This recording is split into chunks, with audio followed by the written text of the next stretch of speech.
कैसे आप लोग? चलो, आज बोर्ड पे आपको क्या दिखाई दे रहा है? ये भरा भरा सा पता नहीं क्या मतलब मामला है।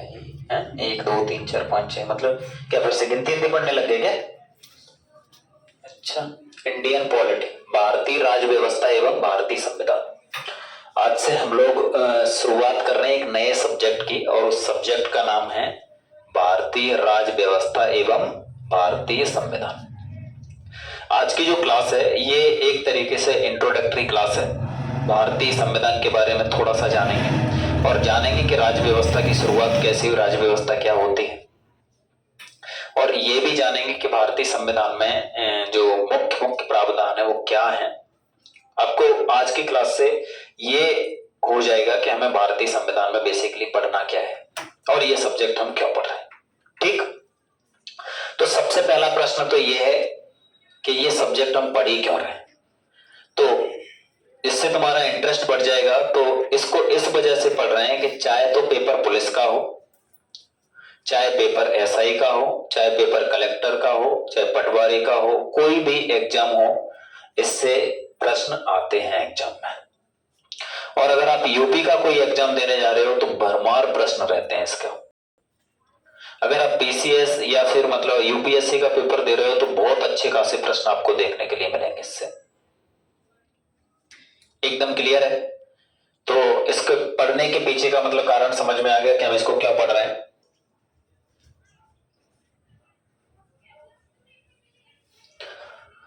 चलो, तो पहले देख लेते हैं कि ये क्या लिखा हुआ है। इसमें लिखा हुआ है भारतीय राज व्यवस्था एवं भारतीय संविधान। तो राज व्यवस्था क्या है, पॉलिटी क्या है बेसिकली।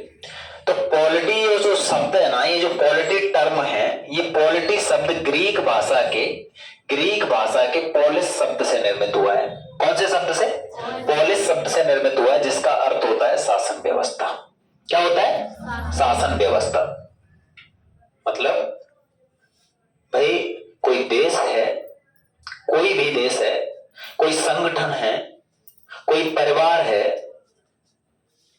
अगर उसमें एक नियम कानून नहीं हुए, कायदे नहीं हुए तो व्यवस्था गड़बड़ आ जाएगी। यस और नो? सिंपल सी बात। तो जो पॉलिटी है ना, पॉलिटी, इसका जनक माना जाता है अरस्तु को। ये अरस्तु ईस्वी पूर्व वाले व्यक्ति हैं, एक सब्जेक्ट के नहीं, बहुत सारे सब्जेक्ट्स के जनक मिलेंगे आपको। चाहे जूलॉजी देखोगे आप या फिर बायोलॉजी देखोगे, ये यहाँ पे आप पॉलिटी देख रहे हो, अरस्तु है ना। ये वही अरस्तु है जो सिकंदर के गुरु हैं, ये वही अरस्तु है जो प्लेटो के शिष्य हैं। बड़े महान व्यक्ति हैं ये, एक फिलोसफर, एक साइंटिस्ट, मतलब अलग लेवल वाले व्यक्ति। लेकिन आधुनिक पॉलिटी का जनक माना जाता है मैकियावेली को। समझ रहे हो मैं कुछ बोल रहा हूं? पॉलिटी का जनक किसको है? अरस्तु। पॉलिटी का जनक कौन है? अरस्तु। और आधुनिक पॉलिटी का जनक बोला जाता है मैकियावेली। अब हम बात कर लेते हैं अपने संविधान की। तो पहली बात तो ये कि संविधान क्या होता है भाई।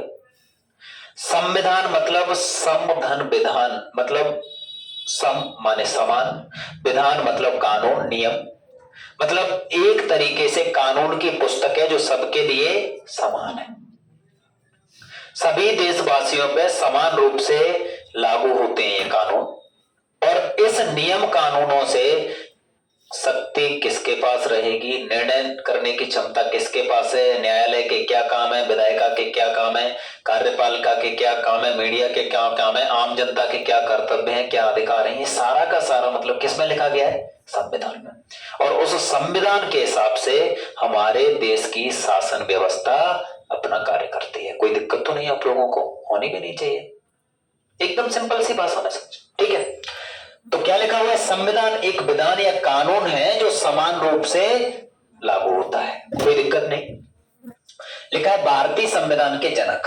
तो भारतीय संविधान जनक माना जाता है डॉक्टर भीमराव अंबेडकर।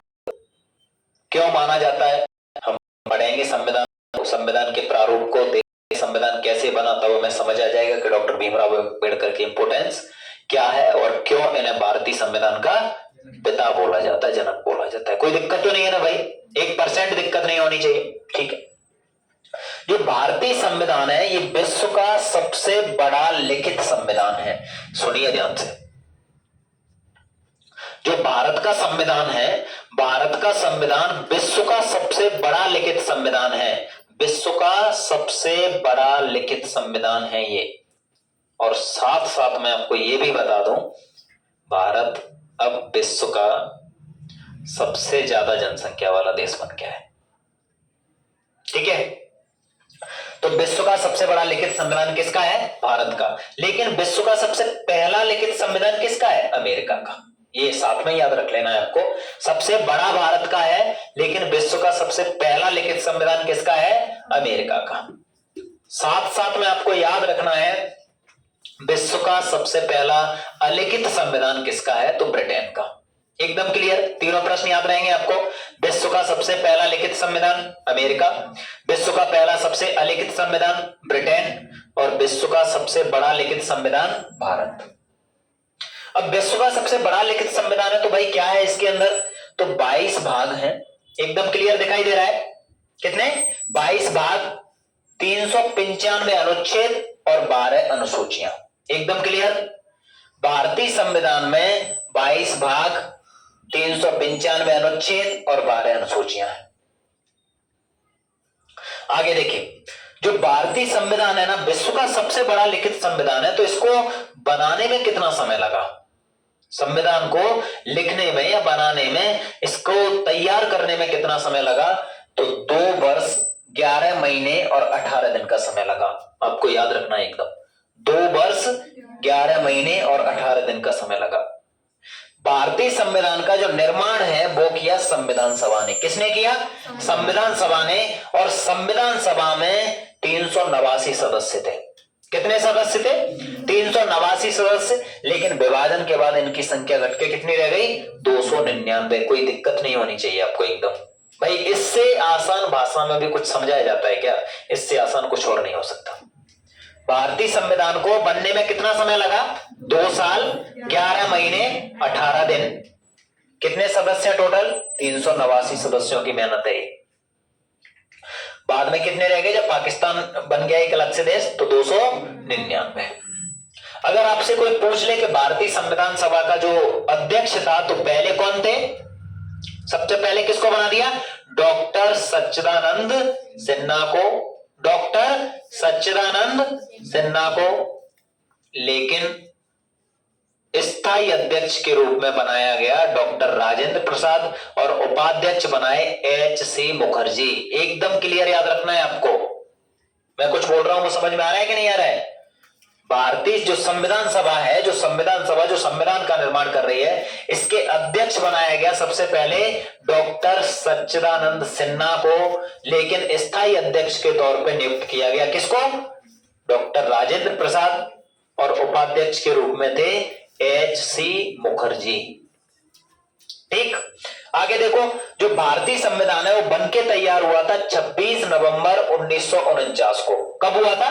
26 नवंबर 1949 को। इसलिए प्रतिवर्ष 26 नवंबर को हम मनाते हैं संविधान दिवस के रूप में। समझ में आ गया है? कोई दिक्कत नहीं? ठीक। भारतीय जो संविधान है, भारतीय संविधान, उसको लागू हमने आंशिक रूप से तो कर दिया 26 नवंबर को ही।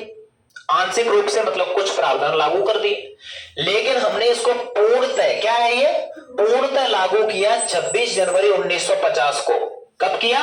26 जनवरी 1950 को। और 26 जनवरी 1950 को लागू करने के पीछे का कारण था क्योंकि हमें 26 जनवरी 1950 नहीं, 26 जनवरी 1930 को पहली बार स्वतंत्रता दिवस मनाने का अवसर मिला था। पहली बार स्वतंत्रता दिवस 20 जनवरी 1930, और उसी वजह से हमने 26 जनवरी को चुना अपने संविधान को लागू करने के लिए। एकदम क्लियर। संविधान सभा की जो अंतिम बैठक थी, आपको याद रख लेना है, छोटी छोटी चीजें। संविधान सभा की जो अंतिम बैठक थी वो 24 जनवरी को संपन्न हुई, 24 जनवरी 1950। और इसी दिन हमने राष्ट्रगीत और राष्ट्रगान को अपनाया। ठीक है, राष्ट्रगीत और राष्ट्रगान को कब अपनाया गया? 24 जनवरी 1950। लेकिन फिर हम अपने झंडे की बात करते हैं कि जो हमारा तिरंगा है उसको कब अपनाएंगे भाई? प्रश्न पूछ ही लिया है।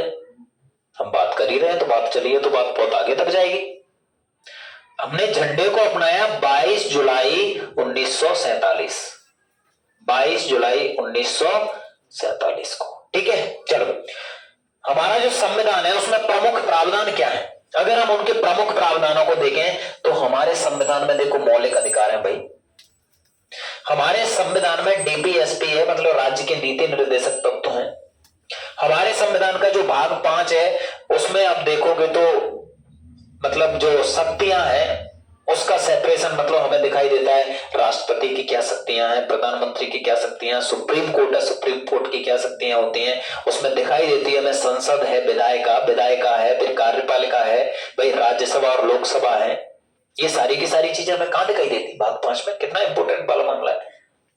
और सबसे बड़ी बात यह है चुनाव आयोग है अपने। भारत एक गणतांत्रिक देश है।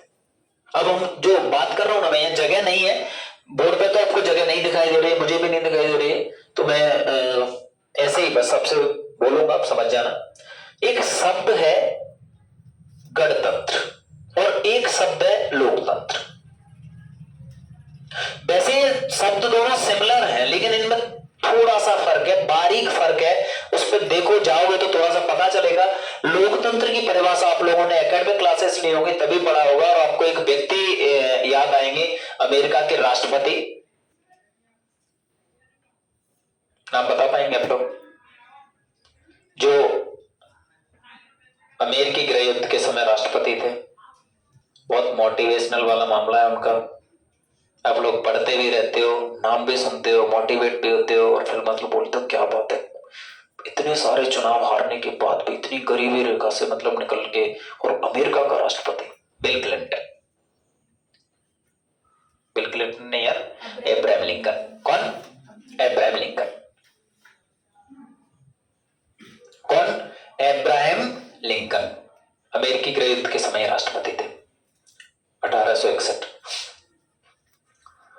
इन्होंने बोला था कि लोकतंत्र का जो डेफिनेशन है वो ये है, जनता के लिए जनता का शासन। जनता के लिए जनता के द्वारा जो शासन है वही क्या है? लोकतंत्र है। लेकिन डेमोक्रेसी का जो डेमोक्रेसी टर्म है, कौन सा? डेमोक्रेसी। ये दो चीजों से मिलकर बना हुआ है, डेमो और क्रेसिया। डेमो और क्रेसिया। डेमो का जो अर्थ है वो है लोग, और क्रेसिया का अर्थ है व्यवस्था, मतलब जनता के द्वारा निर्मित व्यवस्था। ठीक। तो लोकतंत्र का अर्थ ये है, लोकतंत्र का अर्थ ये है कि जनता के द्वारा जो लोग चुने जाएंगे वो शासन चलाएंगे, उसी को हम लोकतंत्र बोलते हैं। या फिर जनता स्वयं चला ले शासन तो भी लोकतंत्र है। अब इसमें फर्क ये हो जाएगा कि जनता के द्वारा जो लोग चुने जाएंगे वो शासन चलाएंगे तो ये इनडायरेक्ट लोकतंत्र हो गया, और अगर जनता स्वयं शासन चलाएगी तो ये डायरेक्ट लोकतंत्र हो गया। अब सोचो, गांव में सरपंच है, विधानसभा में विधायक है, लोकसभा क्षेत्र में सांसद है, ये जनता के प्रतिनिधि तो हैं, यस और नो? अगर गांव का सरपंच है तो गांव का सरपंच पंचायत की तरफ से एक प्रतिनिधि चुना गया है जो पूरी ग्राम पंचायत के डिसीजन लेके बैठा हुआ है। मतलब जनता ने अपनी शक्तियां उसको दी है, क्योंकि वोट दिया है, मतलब उसको जिताया है, मतलब बोला है कि हमारी साइड से ये व्यक्ति करा है। विधानसभा का विधायक है, लोकसभा का सांसद है, और भारत का राष्ट्रपति है जो देश की जनता ने मतलब वहां बैठाया हुआ है। वो कोई भी डिसीजन लेते हैं तो समस्त जनता का डिसीजन माना जाता है। इसको बोला जाता है इनडायरेक्ट डेमोक्रेसी। क्या बोला जाता है? इनडायरेक्ट। तो डायरेक्ट डेमोक्रेसी एकदम सिंपल सा है। अगर हमें कोई डिसीजन लेना है, क्लास के लिए कोई डिसीजन लेना है, तो क्लास के प्रत्येक बच्चे से पूछो, अच्छा ऐसा ऐसा ऐसा, तो प्रत्येक व्यक्ति को मतलब पूछे कहां तक यार ऐसे, समझ रहे हैं? गांव के अगर कोई डिसीजन लेना है तो घर घर जाके भैया बताओ नहर बना लेंगे नहीं, वो तालाब बनाएंगे नहीं, बनाएंगे नहीं, ऐसे कैसे काम चलेगा? तो डायरेक्ट डेमोक्रेसी बड़ा मुश्किल वाला मामला है। अच्छे मतलब आदर्श देखो तो बहुत अच्छी बात है कि यार प्रत्येक व्यक्ति की मतलब उसमें सलाह ली जाए, प्रत्येक व्यक्ति की भागीदारी होनी चाहिए, लेकिन ये सिर्फ सैद्धांतिक है। प्रैक्टिकल देखोगे तो बड़ा मुश्किल वाला मामला हो जाएगा। इस वजह से इनडायरेक्ट डेमोक्रेसी जो प्रतिनिधित्व है वो बेहतर है। आपका प्रतिनिधि चुन लिया है अपने, वो ज्यादा बेहतर है। क्योंकि अपने क्या किया है, हमने बोला कि भाई हम 4 लोग हैं और हमारी साइड से ये व्यक्ति है जो डिसीजन लेगा वो हम सबका डिसीजन माना जाएगा, कोई दिक्कत नहीं।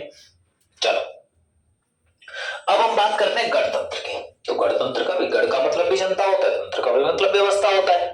तो इन दोनों में फर्क क्या है? रिपब्लिक,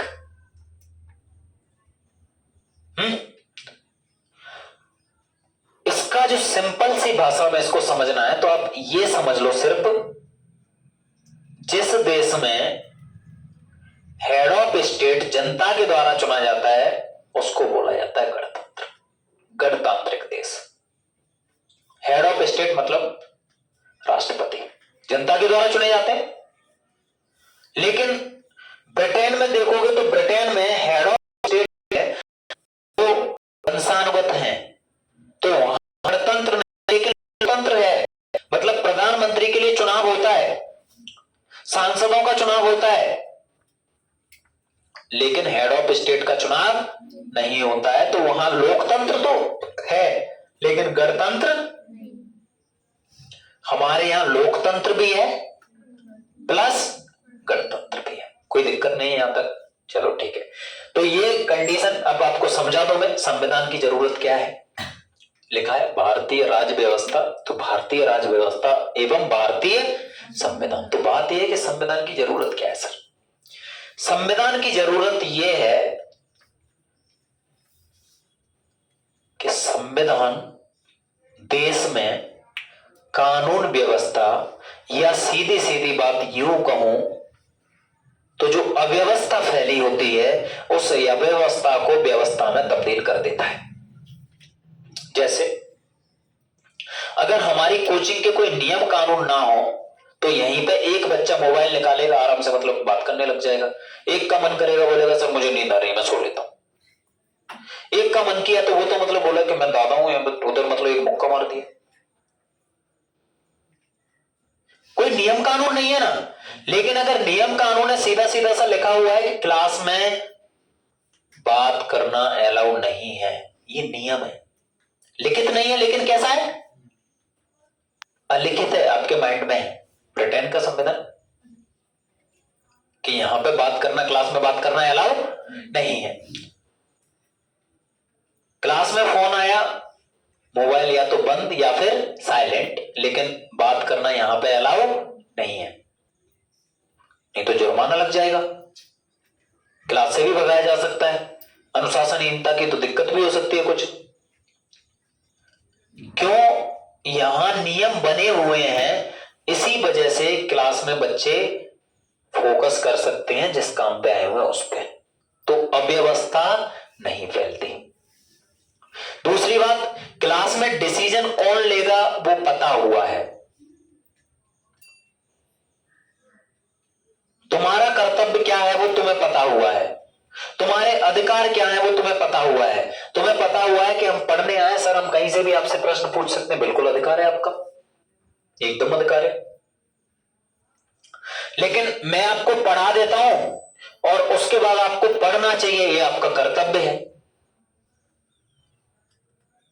मैं यहां पढ़ाने आया हूं तो मुझे पढ़ाना चाहिए, ये मेरा कर्तव्य है।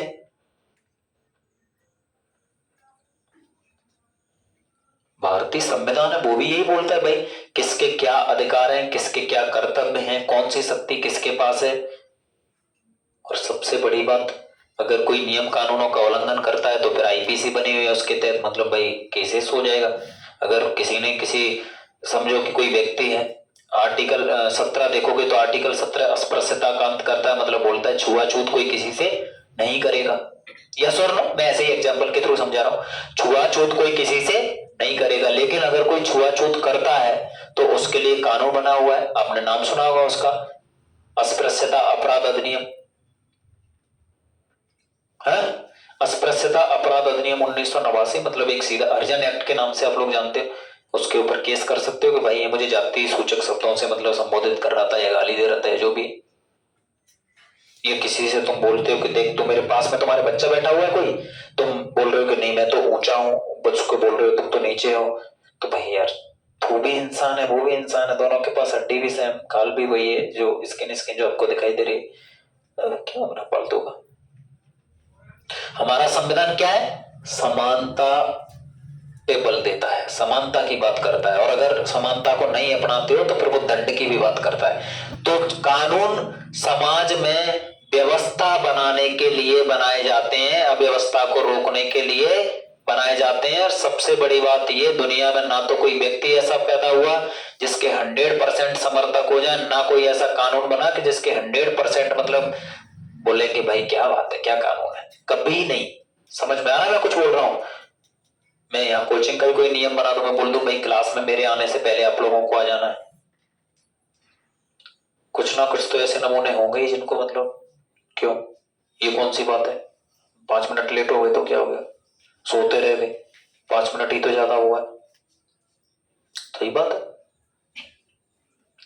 अगर मैंने नियम बना दिया कि मतलब प्रत्येक व्यक्ति को डेली 2 घंटे तो कम से कम, क्यों हमारे तो 1.5 घंटे में ही हम तो अपना काम हो जाता है, मैं क्या पढ़ूं, आज तो मैं वहां गया था, आज मतलब एक सीधा सीधा सा मैं बात बता दूं, दुनिया का कोई भी ऐसा नियम नहीं बना आज तक कि जिसपे सारे के सारे लोग खुश हो जाएं, उस नियम को मतलब बोलें कि वाह क्या बात है, कभी नहीं ऐसा, कोई नियम नहीं बनता ऐसा। मैंने तो एक दिन आपको ऐसे मजाक में मतलब बोला भी था कि मजाक नहीं है लेकिन मस्ती में मैंने बोला, लेकिन सच्चाई है वो। इस दुनिया में ऐसे भी लोग रहते हैं, कोई किसी का बलात्कार करके आ जाए ना तो उसके साथ भी खड़े हो जाते हैं 10 लोग, तो 99 लोग उसकी बुराई कर रहे हैं, एक तो अरे क्या हो गया, तो लड़की छेड़ने हो तो ग्रुप में छेड़ते हैं, अगर उधर 25 लोग विरोध कर रहे हैं उसका, इधर 4 लोग बोल रहे हैं तो ऐसे ही करें। मैंने क्या बोला भाई, नियम कानून कोई ऐसा नियम कानून नहीं बनता जिसपे सारे के सारे लोग क्या हो जाए, सहमत हो जाए। अब हम भारतीय संविधान के भागों की बात कर रहे हैं, 22 भाग है, ये 22 के 22 भाग आपको मुझे याद कराने हैं, और पहले तो मैं एक बार इसको आपको दिखा देता हूं इनका, और उसके बाद मैं गारंटी के साथ मतलब बोलूंगा कि 5 मिनट के अंदर अंदर आपको 22 के 22 भाग याद हो जाएंगे, 100% हो जाएंगे, मतलब हो जाएंगे। 22 भाग कहां पे होंगे, आपके माइंड में, करेक्ट। चलो तो पहले तो वैसे ही दिखा देता हूं, देखो भाग 1 संघ अनुच्छेद 1 से 4, भाग 2 नागरिकता अनुच्छेद 5 से 11, भाग 3 मौलिक अधिकार अनुच्छेद 12 से 35, भाग 4 नीति निर्देशक तत्व अनुच्छेद 36 से 51, भाग 4 क मौलिक कर्तव्य अनुच्छेद 51 क, भाग 5 केंद्र 52 से 151, भाग 6 राज्य भाग 152 से 237, भाग 8 केंद्र शासित प्रदेश 7 गायब हो गया, यहाँ पे स्टार लगा लेते हैं, क्यों गायब हो गया क्या मामला है इसका। भाग 8 केंद्र शासित प्रदेश 238 से 242, भाग 9 पंचायत है नगर पंचायत है, मतलब ये अलग अलग है, भाग 9 ख, लेकिन मैंने भाग 9 लिखा हुआ है, पंचायत है नगर पंचायत है, और 243, भाग 10 अनुसूचित मतलब 44, भाग 11 एवं राज्य तीन प्रशासनिक शक्तियों का बंटवारा 244 से 265, भाग 12 केंद्र और राज्य के अधीन कौन सी शक्तियों का बंटवारा, विधि शक्तियों का बंटवारा 266 से 300 का।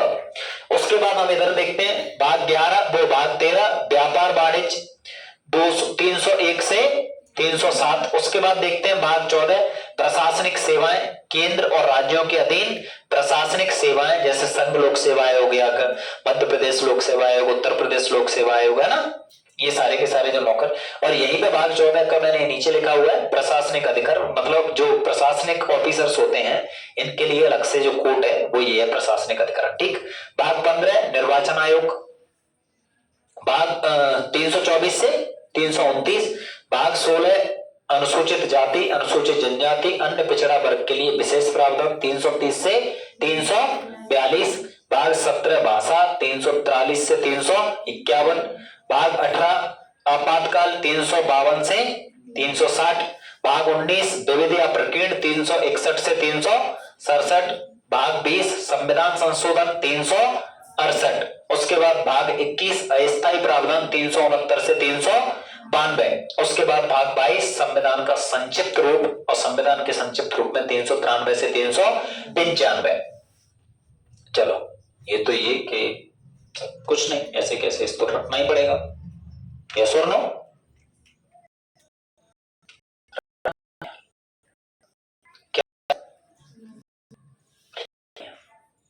चलो काम की,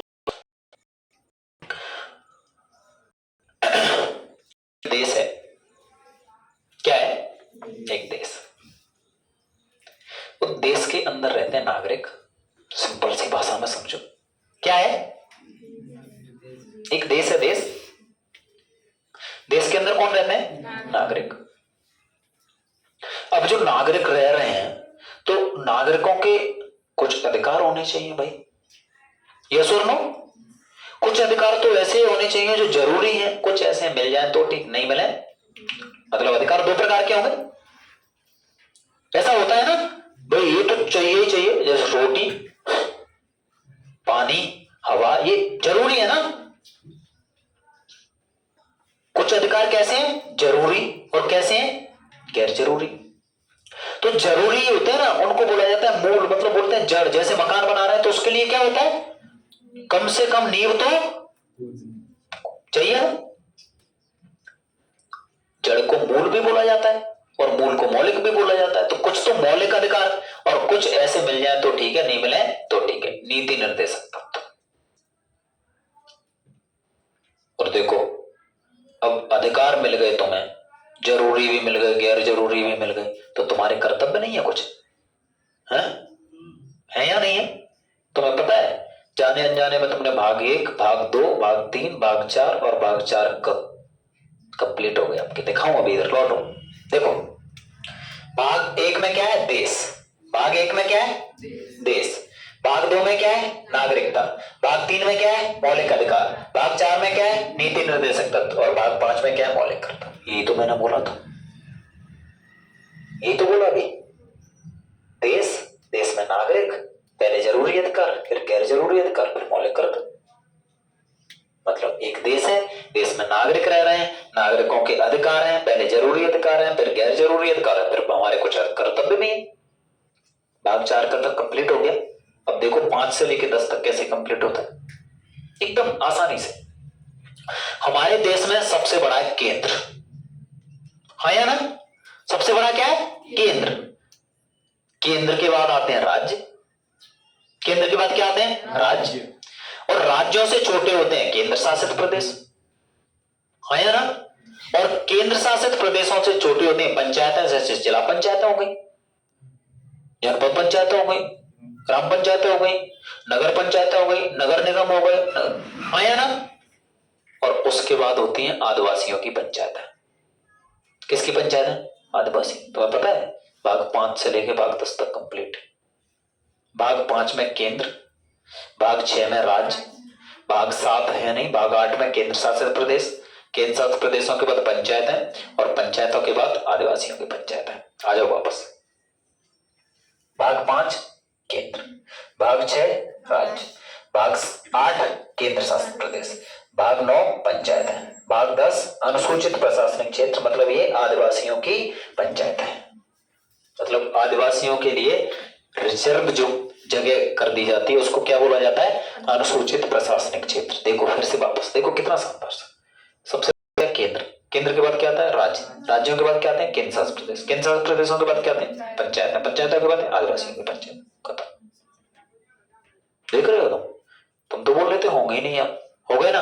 1 से लेके 10। अब देखो 11 से लेके और 22 तक कैसे होंगे, देखना ध्यान से। अब इसको एक मैं ऐसी मस्ती के तौर पे बता रहा हूं, देखो दिमाग नहीं लगाना है। सबसे पहले क्या है, मैं सोच रहा हूं कि मैंने ये जो कोचिंग खोली हुई है ना, ये जो मैंने कोचिंग खोली हुई है ना, उसका एक तरीका है। क्यों मैंने खोली हुई कोचिंग, देखो मैंने खोली कोचिंग, तो मुझे कोचिंग का सबसे पहला काम है मेरा कि इसका प्रशासन करूं मैं अच्छे से। क्या करूं, समझना। मैंने बोला है कि 5 मिनट तो बहुत दूर की बात है, अभी लास्ट में जब मिलेगा ना 1 मिनट लगेगी तुम्हें पूरे के पूरे 22 भाग याद करने में। मैंने क्या खोल ली? कोचिंग। कोचिंग का सबसे पहले मुझे क्या करना है? प्रशासन। प्रशासन मतलब अच्छे से, मतलब कोचिंग चलानी है अपनी। भाई मैं अच्छे से अगर कोचिंग को चलाऊंगा, प्रशासन अगर अच्छे से होगा कोचिंग का, पैसे कमाऊंगा। तुम्हारी क्यों भाई जलन हो रही है पैसे कमाने से? तुम्हें क्या दिक्कत है? मतलब पढ़ा मैं रहा हूं, कोचिंग मैं चला रहा हूं, तुम्हें क्या दिक्कत है?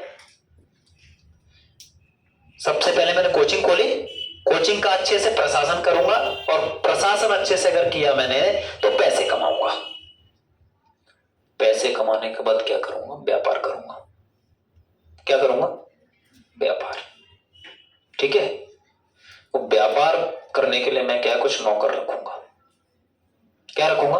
नौकर। नौकरों में झगड़ा हुआ, नौकरों से किसी का झगड़ा हुआ तो उनके लिए क्या अलग से कोर्ट बनवाऊंगा। भाई इसमें क्या झंझट बहुत हो जाता है, अलग से कोर्ट बनवाऊंगा।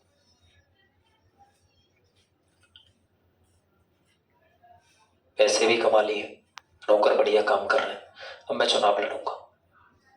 क्या करूंगा? चुनाव लड़ूंगा।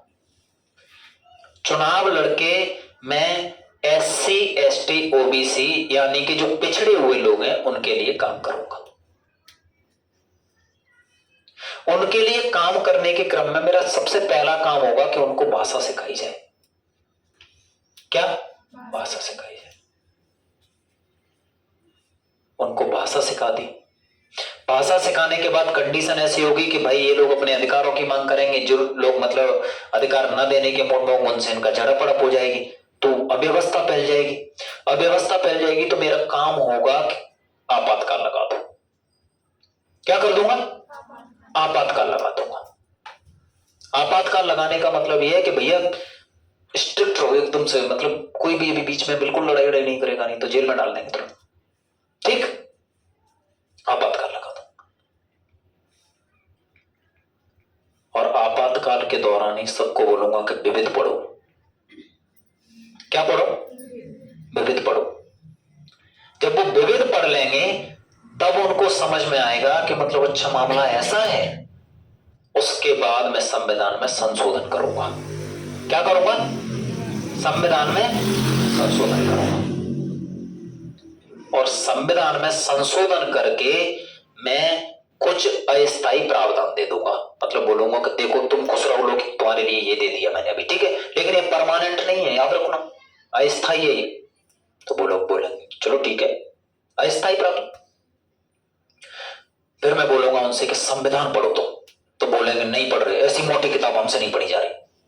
तो मैं उनसे बोलूंगा मोटी किताब नहीं पढ़ रही, कोई बात नहीं है, संविधान का संक्षिप्त रूप पढ़ लो। क्या पढ़ लो? संविधान का संक्षिप्त रूप। अब देखो तुम कहानी को भूल गए होगे। ये अरे भैया दुनिया के किसी टीचर की कोई मतलब मैं कहीं से कुछ चुराता नहीं, मेरा खुद का मतलब मामला है वो, ठीक है ऐसे। और ऐसा कुछ मामला नहीं है, बस तुम्हें समझ में आना चाहिए, है ना? समझ में आ गया ना? अब देखो तुम भाग 11 से लेके और भाग 22 तक ऐसे जाओगे उड़ते हुए, ना तो मेरा किसी को भावनाओं को आहत कर आपको समझ में आया। अब देखो मैं सबसे कि मैं तो कोचिंग का मुझे करना है, कोचिंग का करना है मुझे अच्छे से, पैसा प्रशासन किया, पैसे कमा लिए, अब क्या करूंगा? क्या रखूंगा? फिर क्या लड़ूंगा? काम किसके लिए करूंगा? क्या सिखाऊंगा? दिक्कत हुई तो क्या लगा दूंगा? उसके बाद क्या पढ़ाऊंगा? फिर संविधान में, फिर इनको क्या करूंगा? और उसके बाद इनसे बोलूंगा कि संविधान पढ़ लो। ये बोलेंगे नहीं पढ़ रहे तो बोलूंगा संविधान का छोटा संक्षिप्त रूप पढ़ लो। कितने भाग? कितने भाग? 22। कैसे याद हो गए भाई? चुटकियों में। अभी 1 मिनट लगेगी। कितनी? 1 मिनट। एक देश में नागरिक रहते हैं, उनके अधिकार हैं, पहले जरूरी फिर गैर जरूरी, उसके बाद कर्तव्य। भाग 1, भाग 2, भाग 3, भाग 4, भाग 4 का सबसे बड़ा केंद्र है, उसके बाद राज्य है, उसके बाद केंद्र शासित प्रदेश हैं, उसके बाद पंचायत हैं, उसके बाद आदिवासियों की पंचायतें। भाग 5, भाग 6, भाग 8, भाग 9, भाग 10। उसके बाद क्या मामला है, मुझे कोचिंग खोल दी, पहले अच्छे से प्रशासन करना है, फिर पैसा कमाना है, फिर व्यापार करना है, व्यापार करने के लिए नौकर रखने हैं, झगड़े हुए तो उनके लिए अलग से कोर्ट बनाऊंगा, उसके बाद चुनाव लड़ूंगा, SC ST OBC। पहले काम क्या करना है मुझे, SC ST OBC के लिए काम करूंगा, भाषा सिखाऊंगा, दिक्कत हुई तो आपातकाल लगा दूंगा, आपातकाल के समय पर विविध पढ़ाऊंगा, विविध पढ़ते हुए अगर कोई दिक्कत आती है तो मैं बोलूंगा कि मेरी बात सुनो भाई, मैं अब तुम्हें अस्थायी प्रावधान मतलब तुम्हें कुछ छूट दे रहा हूं, मैं ये टेम्परेरी है, परमानेंट नहीं है। फिर मैं बोलूंगा संविधान पढ़ लो, बोलो नहीं पढ़ रहे, छोटा सा तो पढ़ लो, संविधान का संक्षिप्त रूप पढ़ लो। भाग 11 प्रशासनिक बंटवारा, भाग 12 वित्तीय बंटवारा, भाग 13 व्यापार वाणिज्य, भाग 14 प्रशासनिक सेवाएं, भाग 14 का प्रशासनिक अधिकरण, भाग 15 निर्वाचन आयोग, भाग 16 पिछड़े वर्गों के लिए विशेष प्रावधान, भाग 17 भाषाएं, भाग 18 आपातकाल, भाग 19 विविध प्रकीर्ण, भाग 20 संविधान संशोधन, 21 अस्थायी प्रावधान और भाग 22 संविधान का संक्षिप्त रूप। समझ में आ गया या नहीं? इससे भी आसान कुछ नहीं। ठीक है, आज के लिए इतना काफी है, कल फिर मतलब यहीं से शुरुआत करेंगे और उम्मीद करता हूं कि आप लोगों को वीडियो पसंद आएगी, क्लास भी अच्छी लगेगी, और अगर अच्छी लगती है तो कम से कम यार देख लिया करो 2-4 बार, और कम से कम दूसरे लोगों तक भी पहुंचा दिया करो, इतना तो कर ही सकते हो। हाँ, मैं मानता हूं कि संसाधनों की कमी है अपने पास, लेकिन कंटेंट तो है बहुत बेहतर। ठीक है, जय हिंद, हर हर महादेव।